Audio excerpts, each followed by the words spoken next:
Now, we have introduced a new topic, isometric spaces, right? What's the spaces which are called isometric spaces? A mapping from a metric space x comma rho to a metric space y comma sigma is said to be an isometric. A mapping is said to be isometric, not a metric space are said to be isometric.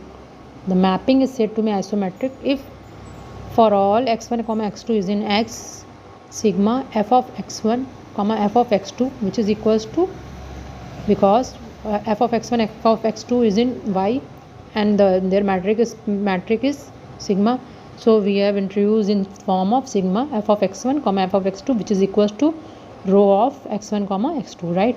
If these two terms are equals each other, so two matrix spaces are called, so this mapping is called, f is called isometric. And when these spaces is called isometrics, the spaces is called isometric if there exists an isometry from one onto other. Okay, now what is an equivalent matrix? What is the meaning of equivalent matrix? Two matrix spaces is called equivalent if there are positive numbers C1 and C2 such that for all x1 comma x2 is in x,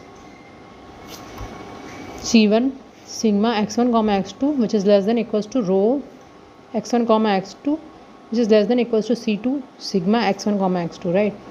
That's the mean that if you have taken a constant, so the distance between two element with this matrix is always less than equals to or always greater than equals to, right? So these matrices are called equivalent to each other, right? This matrix, if this term is follows, then this matrix is equivalent to this. If terms are follows, then these matrix is equivalent to this. Now how to this is the most important concept. If a function x comma y x to y is an isometric, prove that f is an injection and the function is continuous, right? F is said to be injection and function is continuous. What is the meaning of injection? Injection mean we have to say that f of x equals to f of y, then x equals to y. Now by isometric property d of fx comma fy which is equals to d of x1 comma x2, for injectivity what we have, fx equals to fy.